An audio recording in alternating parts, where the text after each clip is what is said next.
a copy of their report, and you'll see that several of our current pieces are in need of repair, and some of those have been started at the school. You have in front of you the new playground layout with the equipment information as well as the bid. The plan eliminates 3, possibly 4 of our existing pieces of equipment that are out of compliance and reconfiguring the playground slightly for safety concerns.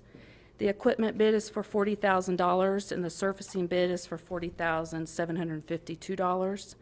And that bid includes installation but not the removal of some of the older equipment. As a PTO, we have come up with some of the following fundraising ideas to start raising as much money as soon as possible. In February, we're going to start with a chili supper and a silent auction. In March, a readathon, and then in April, a penny drive. The readathon and the penny drive would both rely heavily on the students, letting them be active participants in improving their school. Our ongoing fundraising, we're going to contact some local businesses, such as American Eagle. We've got a parent that's been working on some Eagle grants for us there. I've spoken to Mr. Harris at the Walmart Distribution. He's given us several good ideas about having a group from Walmart Distribution come in for some volunteer opportunities for the school, as well as some possible grants through Walmart. We've also contacted Pizza Hut and Wendy's. They both have community nights where we would receive a portion of the proceeds, and then we'll contact business or community members for donations.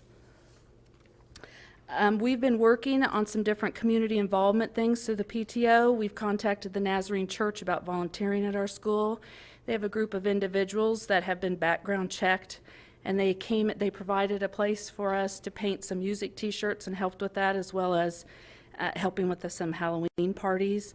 And Mrs. Fanning and I have been talking about a watchdog-like program that would be more open to volunteer opportunities, possibly bringing in grandparents, retired teachers, people like that, to bring in some community involvement into Eugene Field. Our second graders are also working on a service learning project where they're going into a local retirement home and reading with the residents. These are some of the programs that the PTO provides: water bottles for the students, umbrellas for the students in the modulars. We help purchase some chair pouches for extra storage in the modulars. Teacher needs and appreciation, accelerated reading prizes. We send all of the 3rd through 5th grade students to the OU Literature Fair, and we handle field trip expenses when needed. We do student awards or snack and movie days, field day treats occasionally. And this year we are providing a new book to every student for Christmas. And we just recently, with sponsor help, got a free t-shirt for each student in our school. We also provide clean clothing and underwear for the office needs for the kids as they need that, and lice treatment kits and bedding spray. We are a strong and determined group, small but determined, but we cannot accomplish this new playground without your help. We would have to donate every penny that we make from our fundraiser for the next 10 years to buy this playground, and we would have to eliminate many of the things that we're currently providing for the students and the teachers. I appreciate your time and consideration as you look at the way that the board can help the students at our school and also the community surrounding Eugene Field. And if you have any questions about the bid or the playground pieces, I'd be happy to Lori, what's answer the timeline for the equipment? You and I talked a little bit about it. I mean, it'd be a summer project, Right. but how soon do they need to know? Pretty quickly. It's a first come, first serve, and everybody wants summer. So you get on a waiting list, and then whenever they get to you, they get to you. So the sooner we would get on their list, the better it would be. How about the price? The price increases. There's a price increase. In fact, I think there's already may have been one. She said sometime in December about $1,100. So it does go up every so many weeks or months, according to equipment pricing and that kind of thing. You had two numbers. One was a 40,000 for the equipment, then you said something about the surface. That was 47. What's that? I don't see that here. The 40,000 is for the equipment. And then the other one's for the mulch, or actually rubber mulch. And that's something we wouldn't have to put in Right. right now, that type I mean, that's. I mean, how much was that, or did It was $42,752. for the mulch? So the total project would be an 80,000 project? If we did that type Okay. of mulch, but I think at Lincoln, Richard, we put in the other to start with. We put in the regular mulch to start with, and then their PTO, I think, replaced that. So, I mean, it is a big project when you throw both of them together, but we could use a different mulch and probably, I don't know what it would, it's a lot cheaper. I think she told me for a truckload, which she said was a huge truckload, it would be $2,500 to $3,000 of regular. One, I think, so. We just put one in, truckload in there, and it was 20. Yeah, so it would be considerably cheaper if we didn't, do that. If we had the money, it would be obviously the thing, but, And that is something that can be Focus put on in the later. equipment. All the other equipment can be put in, and then right, it can be. yeah. What other questions do we have from the board?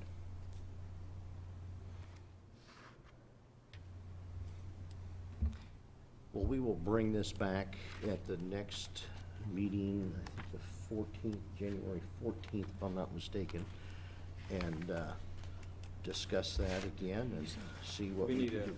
I mean, if we can save some money, I wouldn't be opposed to making a motion tonight. I don't have the. Or do you think we have? the date. It's not gonna go up again. I mean, I think it's $1,100 or something, what you and I had said, Mhm. if we In did do it December. already. But Mhm. I think I'd rather just wait and do it in January, Bill. I think we'll be fine if we. You don't think we'll go over the fiscal cliff? No, no, Good. you never know. Thank Might be you. able to get it for 20 after the first year. Yeah. Cliff Bill. Well, it's already, she's given us a pretty good Yeah, price. it's- She said it's a this good isn't a price. friendly economy for playgrounds, so Yeah. Yeah, thank you That's for your what we'll do. Thank you. consideration. sure. Thank you for all your hard work. Mm-hmm.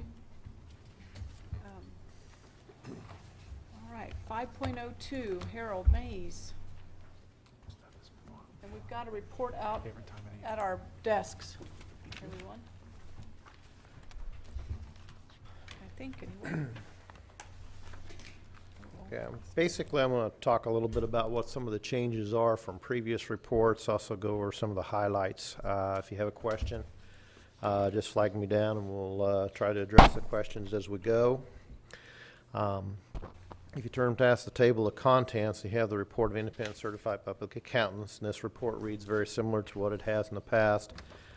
Basically, we're saying that we're given a clean or unqualified opinion based upon the financial statements being done under a special reporting format, which is what they call the Kansas Municipal Audit Guide. They're not in accordance with generally accepted accounting principles, but they are in accordance with that guide, which is what most school districts in the state do. We also have to indicate that the audit was subject to governmental auditing standards. That's what the last paragraph does. Generally, that kicks in when you have a lot of federal funding, and then you're subject to what they call a single audit or compliance audit. And the next page after the one that says in report of independent certified public accountants is basically the auditors giving an opinion on the supplemental information. A lot of that has to do with the fact that there was a single audit that was required, again, due to the federal funding. If you turn to page 3 and 4, one of the first changes from previous years is that at one point in time, the Division of Accounts and Reports required us to show the general fund and the supplemental general fund without the state aid payments that were coming in right at the end of the year, which made it kind of cumbersome because here we would show it without those in it, then we would have to take a footnote and show it with them in it, and then in between there we would show them without it again. Now we're able to show those two receipts as part of the activity that goes on for the year, which is what really the Board of Education wanted to look at anyway. And therefore, you're going to see the general fund, for the most part, on most school districts, having the receipts and expenditures equal each other and coming down to a zero, because that's what they need to do in order to keep from having any of that money go back to the state. After that, if you look at the page 5 and 6, your total unencumbered cash, which is basically your cash balance less any payables that you had at the end of the year, dropped about $880,000 from the year before. And most of that drop occurred in the bond and interest fund, which is at the top of that page. And if you turn back again to page 3 and 4, the at-risk, capital outlay, and let's see, special education. And the changes that occurred in that risk was, a lot of it was the allocation of salaries. There was more salaries allocated to that particular fund this year, resulting in a drop in it. And the capital outlay, there was some major building improvements that went on, about $600 and some thousand. That's the reason it went down. And special education didn't go down a whole lot, but the only reason they didn't go down was because there was a lot of money that transfer-wise that came out of general fund, supplemental general, in order to keep it going down from any more than it did. Bond and interest fund went down due to the payment on the principal and interest, and the fact that tax revenues for ad valorem tax were down from the previous year, and that's the reason that particular fund went down. Now, for the next biggest change that occurred, you see 5 and 6, and then you jump into the footnotes. It used to be that you jumped into the individual statements by fund. Those now appear after the footnotes, and they start off with the general fund and go on, just like they did before when they were in front of the footnotes. Footnote-wise, there's not a lot of change in terms of what's in there, mostly just upgrading it for the current year's activity. Probably the biggest thing that happened here was your page 15. You had your Series 2012 refinancing bonds that were issued. Those proceeds were used to reduce the 2005 series. That, along with the payments that went, the normal payments that were being required to be made anyway, resulted in the drop by $1,100,000 of debt from the previous year. So basically what happens, if you go to page 16, you see defeasance of debt. Those proceeds were put into a trust. That trust pays those out. So as far as the individual who owns that bond is concerned, they're still out there, and they're still collecting interest. They're still collecting the principal as it comes due, and they really don't notice a whole lot of difference. But what it does is it takes it off of your books and shows it as this defeasance of debt, saying that the money's been put in a trust and it should pay out as those bonds come due. Page 19 and 20, very similar to prior years. The state wants to see a quick reference as to whether you had any amounts where a fund exceeded budget. You don't have any of those, so as long as you're a positive or at zero, you're fine as far as the state goes. Otherwise, we have what we call budget violation, and we'd have to note that in the report.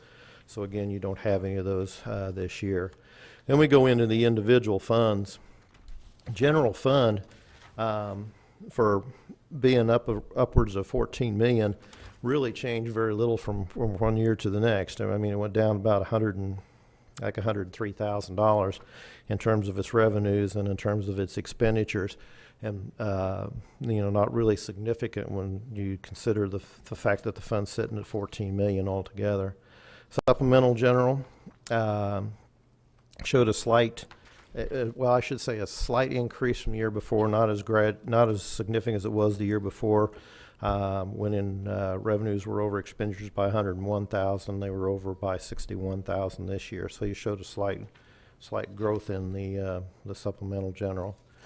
After that, each one of the funds, unless you got a specific question, page 30 shows you what happened in that risk. You'll see that grants were down some.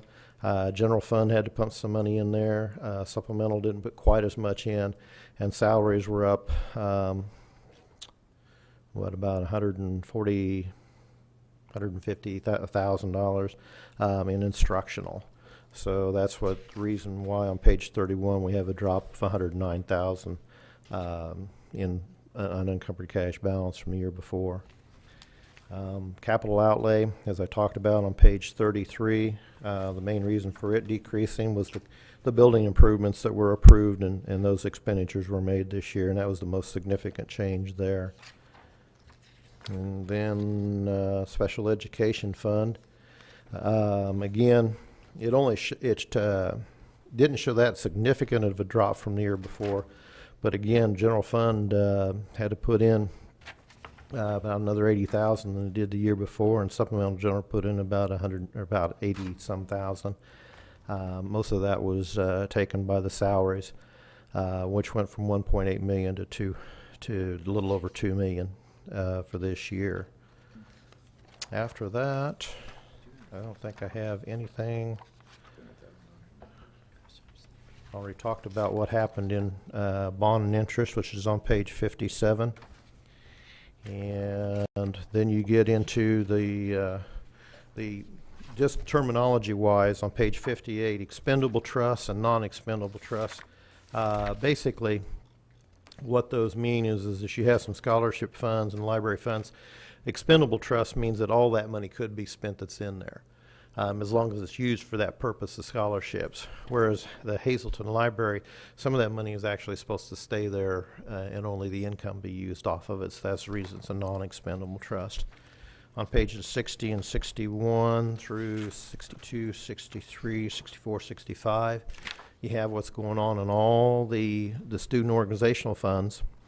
And just to, I guess, accentuate the point, during the year, it went from 116,000 to 120,000 at the end of the year, but that in between there ran through $355,000 worth of revenues and $352,000 worth of expenses. So there is a lot of activity that goes on in the activity funds at the schools, and those are the agency funds. Those are the funds that actually belong to the kids or some organization that's sitting down there at the school level. There's also activity funds that belong to the district, and those are shown on pages 66 and 67, and consist of, like your petty cash funds, that money actually belongs to the school district, and also the athletic events, that money belonging to the school district. And it went from 15,000 to up to 16,000. But in between there, jumped about $139,000 in revenues and almost the same amount in expenditures. After that, page 69 is the schedule of expenditure of federal awards. By statute, you're required to have an audit, so even if you didn't have federal awards, you'd still be required to have an audit. But this is the second thing that kicks you into having an audit. The federal says that if you spend over $500,000 in expenditures of federal money that they've got, whether that comes to you directly from the federal government or whether it comes through you via the state, we have to account for that, show it on this schedule, and then do some compliance auditing to see that you are in compliance with the grant requirements. So you had $2,193,000 in federal revenues and expenditures, and because of that, we have to give you an opinion on page 71 based on governmental auditing standards. It says that we looked at internal controls over basically the financial reporting and compliance issues with that financial reporting. So this would be where we're looking to see that you're paying your payroll taxes on time, that funds are going into the funds that they're supposed to be and be expended the way they're supposed to be, kind of in a general sense.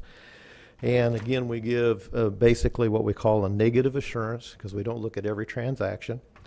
But we said that we did not find any deficiencies in the internal control, and we felt that the test disclosed no instances of noncompliance in accordance with the governmental auditing standards. Page 72. Hey, Harold, before you go on, on the expenditures of federal awards, what's ARRA monies? That's the funds that came through for the last couple of years that are that American Recovery and Reinvestment Act. Oh. And they had it was kind of interesting, the whole part. I'll keep it short, but the interesting part is that they flooded basically a lot of people with the money. There wasn't a lot of guidance to begin with, but then they expected you to abide by what they were coming up with as they came up with it. But they wanted it separate because they wanted to see what was happening with that particular money. So it required us to keep kind of a separate accounting of it in terms of the funds that it went into, and resulted in a lot of compliance issues as we went along.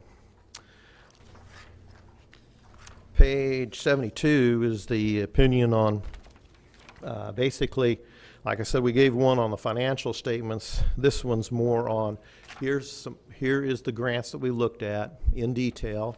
And of those grants, we had to look at compliance issues specifically to them, pull samples from them, make sure that you were in compliance.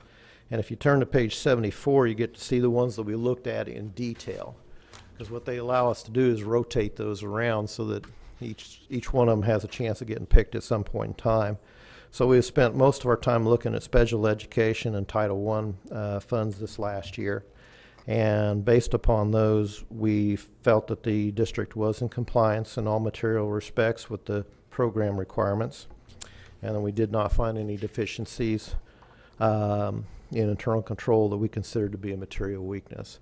Again, a negative assurance, but it's a clean, what we call clean opinion on the financial statements. If we had had findings, we actually would have presented them past page 74, and we would have had to go into detail as to what grant it was, what the finding was, etc. Page 74 has a nasty title. It's called Schedule Findings and Question Costs, but the federal government came up with that. All we're really doing here is summarizing so that the federal government can take a quick look. They get to do this about 4 times because we have to do it here. We have to send them in a report, and then we have to send that report electronically. So they get to see it a number of times, but they want someplace where they can go and just make a quick reference. They want to see what kind of opinion we gave on the financial statements, what kind of opinion we gave on the federal awards, and what programs we looked at in detail. And that's what that particular page is doing, is saying that we had an unqualified or clean opinion, no reportable conditions or material weaknesses, and that we gave an unqualified report on the compliance. After that, you have the graphs. We're not going to go into too much detail on those. It's just kind of a pictorial view of what's happened during the year, which is kind of nice to look at times just to get a feel for how things are fitting together compared to I guess we're looking at like 3 years when we try to do that, and what the budget was for those on the general fund, both revenues and expenditure wise.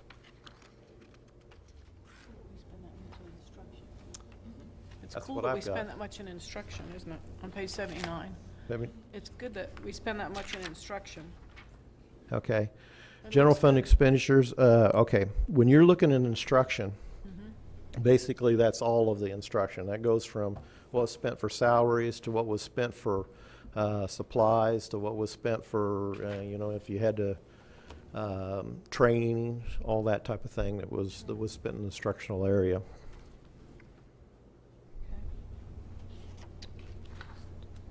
And those do tie back to the financial statements. So if you wanted to look at general fund and see what's all in instructional, you could go forward and see exactly what's by line item type of thing.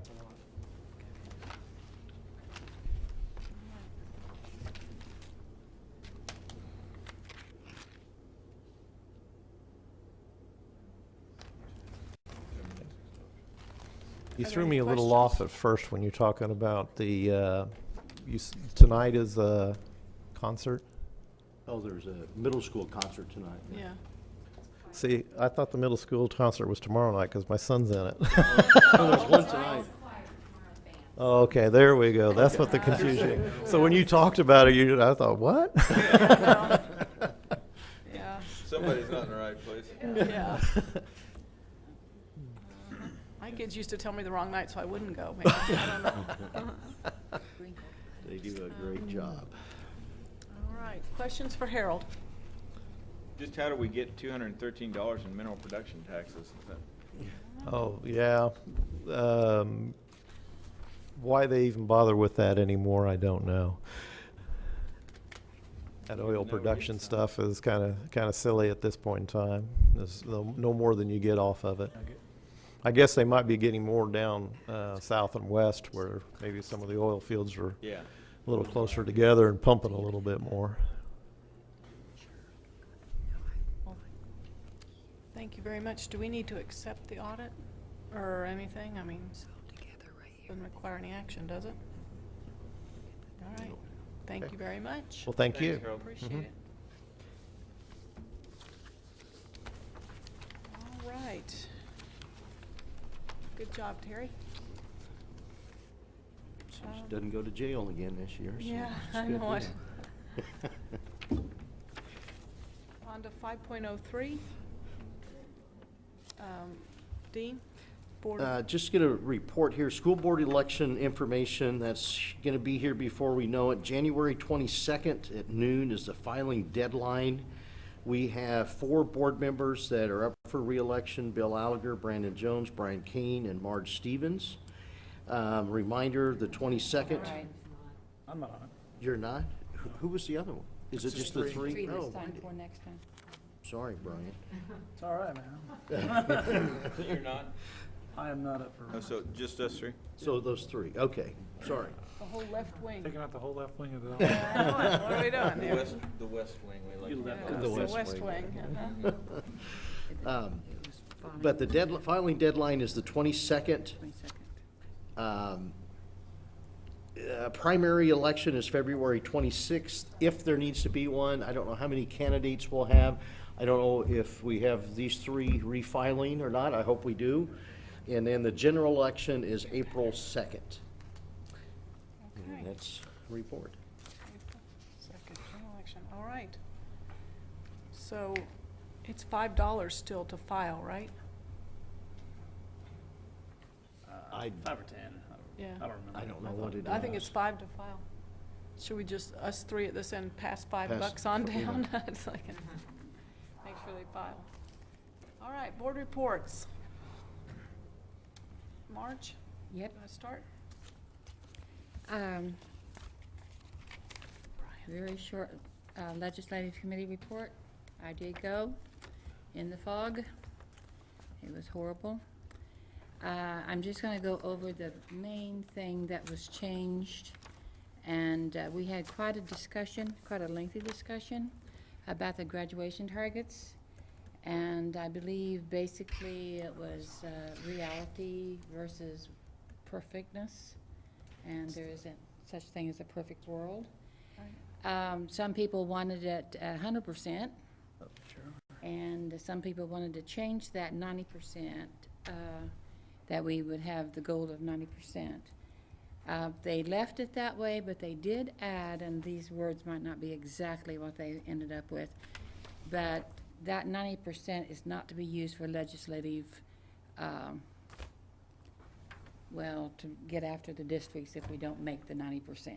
They don't want the legislators to be able to use that 90% as in an actual goal, and if you don't make it, then, you know, so they added a few words there to make sure that that couldn't happen, or, you know, whatever.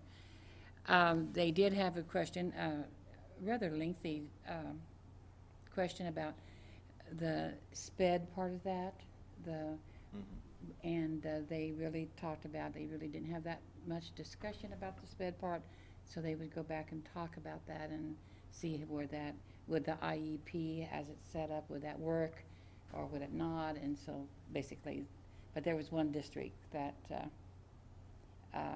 was pretty strong about the SPED part of that. And then, I can't think of his name, Heim? No, Dr. Heim, John Heim. John Heim.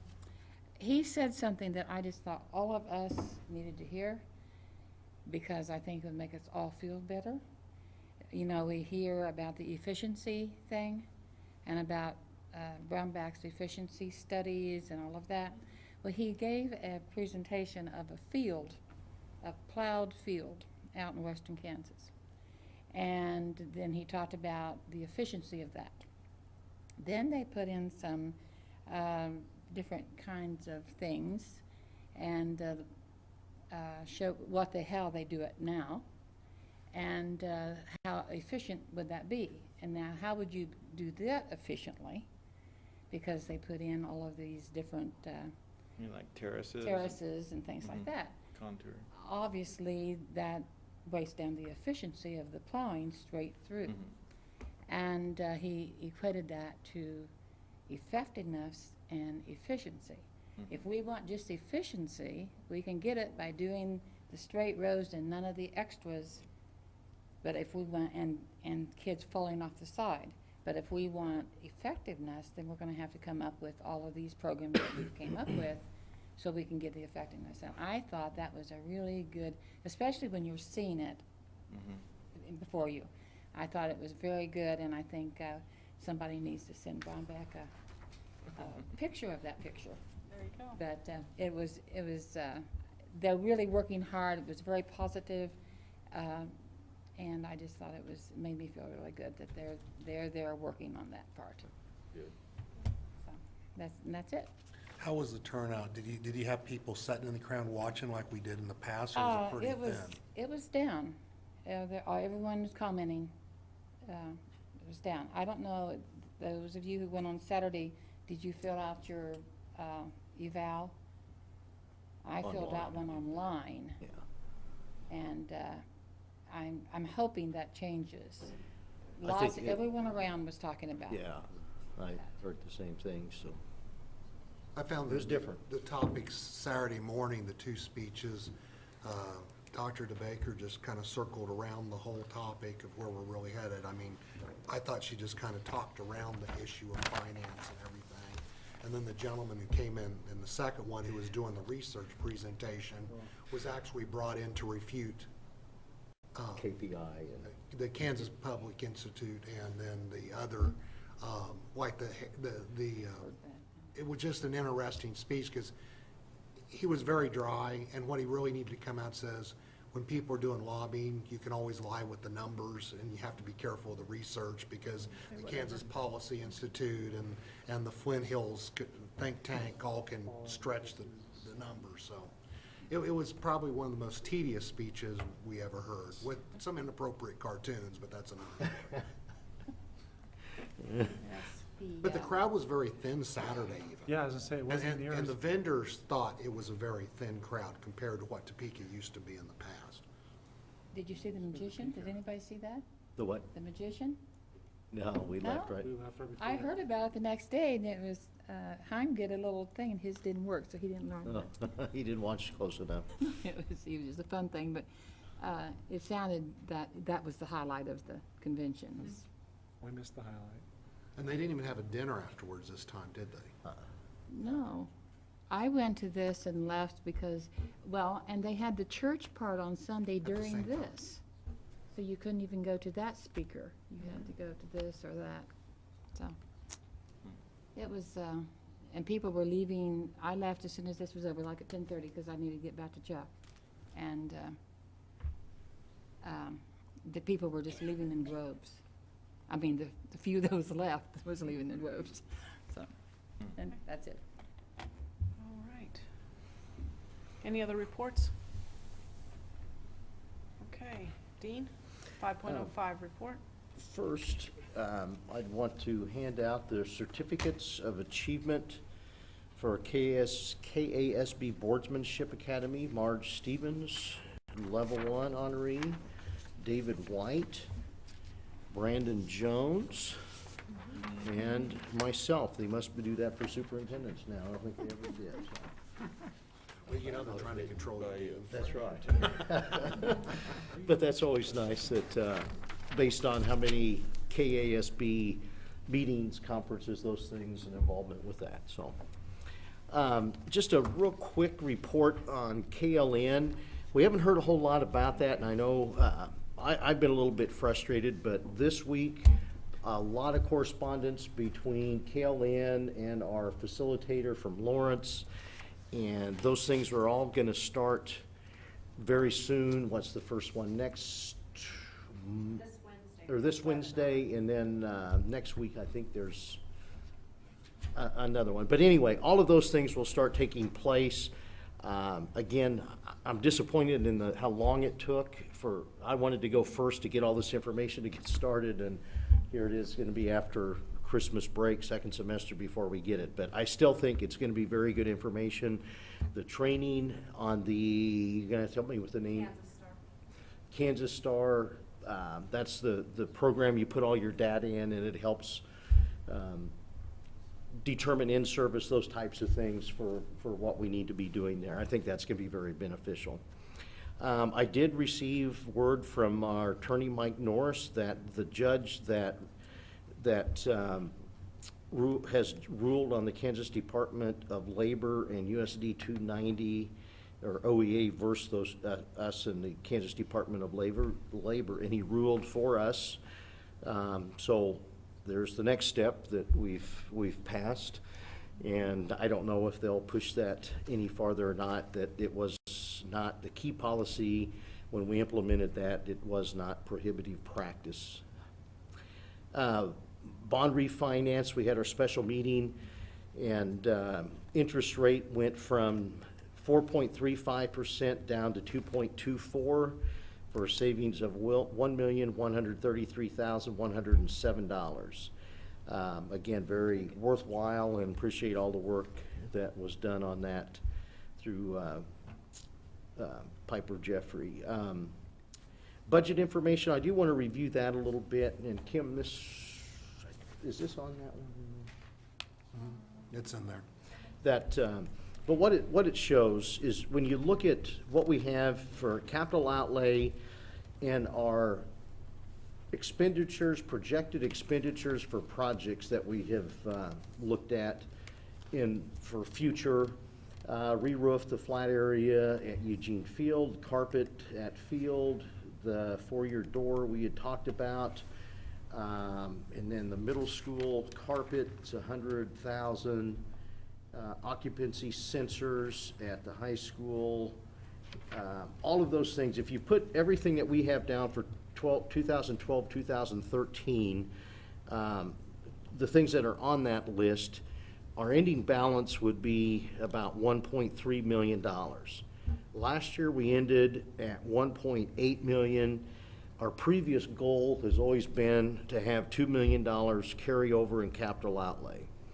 I haven't put anything in about the playground equipment yet.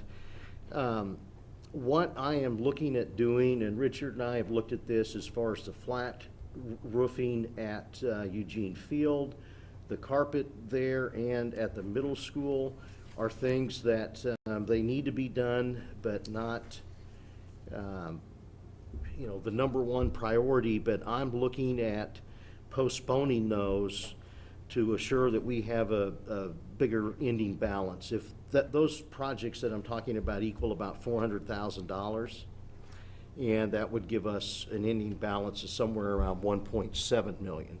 But as we go through, we really need to look and see where we are and discuss again where we want to be with our ending balance in bond or in capital outlay.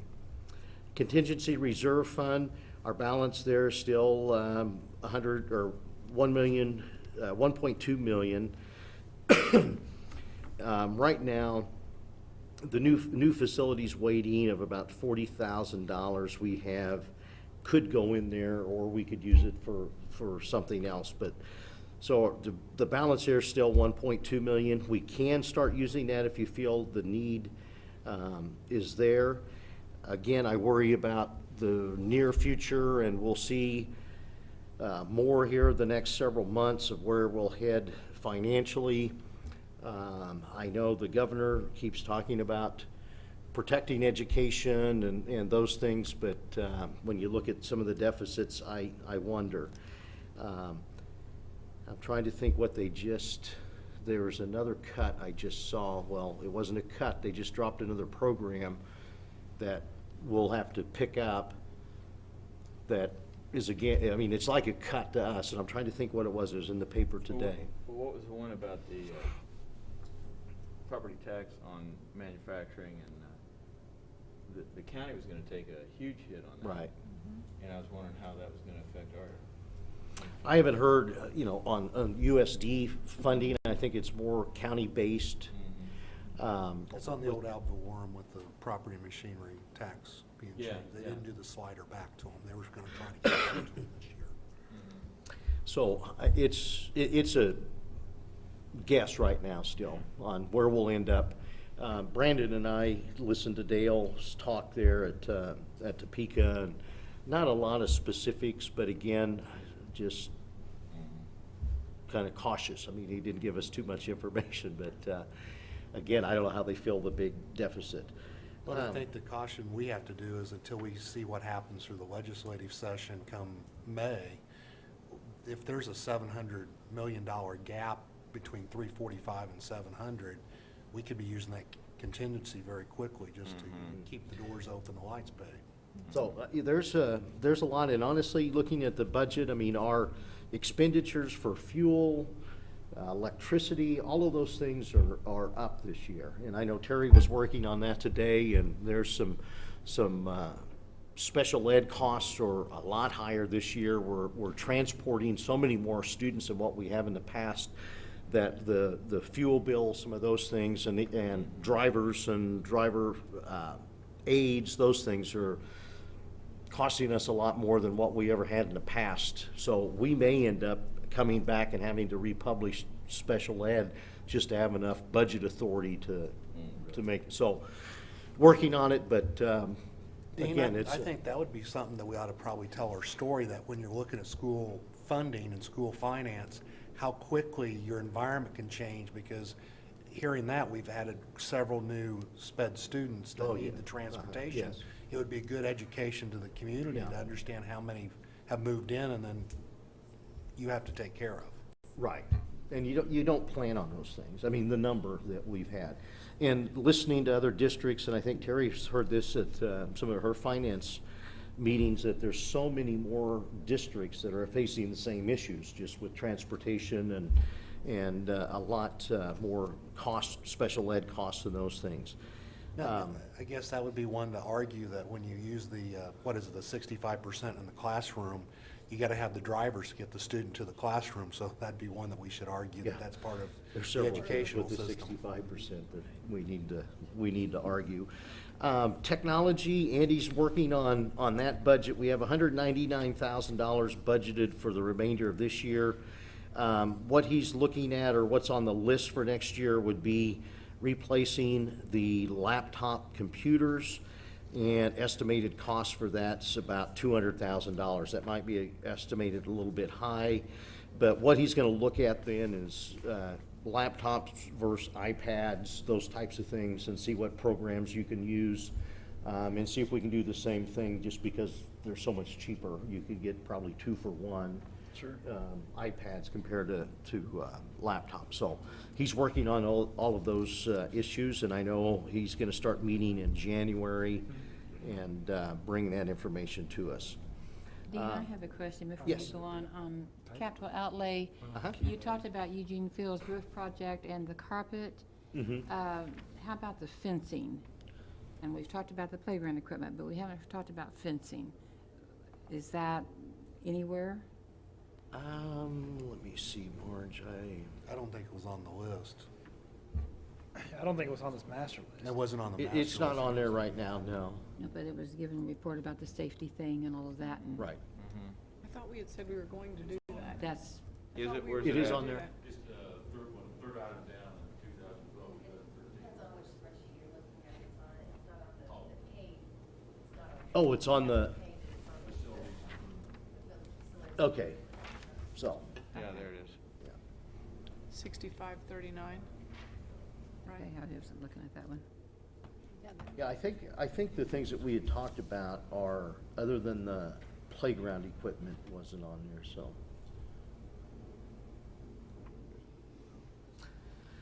Other questions on budget stuff? The payroll and dinner is right when we come back, January 2nd. I need to RSVP tomorrow, and let me write it down again. Dennis, Yes. Marge, That's it, Tuesday, Susan, It's Wednesday. Wednesday. Wednesday, I think. Dennis, I'll be on Marge, it. Yes, I'll do it. Brandon. Casey doesn't play Is that. it the second, right? It's the State second. doesn't play then, do they? And then did you say? No. I'll be out. Okay. They're gonna get, Okay, and then we will plan on our board retreat January 26th, and that will be our goals. Looking at those things and any other items you want me to add. Reminder that December 24th board meeting has been canceled. And then what we've done in the past, and I assume we'll probably do this again, we have a board meeting. Then on January 28th, we've done the retreat in lieu of the regular scheduled meeting on the 28th. So more than likely, we'll do the same. Unless there's something that we need to vote on, we won't obviously do any action items during the retreat, but if we have to on the 28th, we could. But right now, I'd say we would not have the meeting on the 28th. Community survey, I haven't heard, I sent all the information into Elaine that we had discussed and talked to her, and she's working on that, but I haven't received anything back from her yet on what types of questions and those things, so still waiting to see that. I assume on the retreat then we'll start at 8 o'clock. Is that That's fine. acceptable? And then how late do you want to go? Midnight, no later than midnight. I would like to have some time after, usually we don't have any time after the principals and all of those. Yeah, people. we'll have them leave Need some after we time do the goal after that. piece, and then, Okay. so we put down 3, you want to have a lunch brought in? Is that That's too fine. late? Yeah, no, that's fine. Okay, 8 to 3 we'll plan on. It's always hard to talk about the principals when they're still there. I believe that is it. While Bill, that David, never bothered you before? Oh, you're right. David, here is your certificate of achievement for KASB Boardsmanship Academy. Congratulations. Needs to sign it. It's to sign that Was this our paper. special meeting, though? Yeah, yeah. But if he's not there, should he sign it? I thought he was there. She They said everybody, that's had for to sign. Donnie, so That's for for whatever Dottie. reason. Even though they're not here at the meeting? That's what they told me. That's why we got it back. Hmm. Interesting. It's notice, it's not the meeting. Don't argue with Now Dottie. that stayed home. Hey, I would have voted that way. They're so I They're have no saving us problem. money. Don't I'm not fight it. complaining. Yeah. Okay, moving on to section 6. 6.01, approve air ventilation bid. You had information presented to you. And that bid then is for the 2 modulars at Eugene Field to install that, and they will have the work completed over Christmas. Is that right, Richard? They'll have it scheduled or can schedule it. So I recommend that we accept the bid for $8,480 from BCI. That's so moved. That's second. Okay, moved by David. David, seconded by Bill. All in favor, raise your right hand. 7-0. 6.02, approve virtual school handbook. And that was handed out last time, and Brenda made a change that I sent out there, and instead of 10 absences, it should be 11 that actually matches what the high school has for everyone else. So I recommend that you approve the virtual school handbook change with 11 instead of 10 absences to, I guess, lose credit. Is that correct? Or go to the go to a panel. Yeah. So moved to approve the policy change for the virtual school handbook. Second. Okay, moved by Dennis, seconded by Brian, that we match the 2 handbooks to be consistent in terms of number of absences. Any questions? All in favor, raise your right hand. 7-0. Executive session for negotiations. Don't need anything for negotiations, and personnel will do 10 minutes. Oh, do you? Okay. Okay. 20? With a break. Go to 8:15. I move that the board go into executive session for the purpose of discussing personal matters for non-elected personnel, and that the board return to the open meeting at 8:15. 15 o'clock in this room. Executive session is required to protect the privacy interests of identifiable individuals, and we will invite in Dr. Kraus and Superintendent Cat. Second? Second. Seconded by David. All in favor, raise your right hand. 7-0. Could you do me a favor? Brandon, do we have a motion? Come back in? So moved. Moved by Brandon, seconded by who? Me. Bill, to come back into open session. All in favor, raise your right hand. 7-0. Madam Chairman, I'd move that we return to executive session to discuss personnel for non-elected personnel, and that the board return to the open meeting at 9 p.m. in this room. The executive session is required to protect the privacy interests of an identifiable individual. Board only, please. I think Marge seconded already. Okay. All right. All in favor, raise your right hand. 7-0.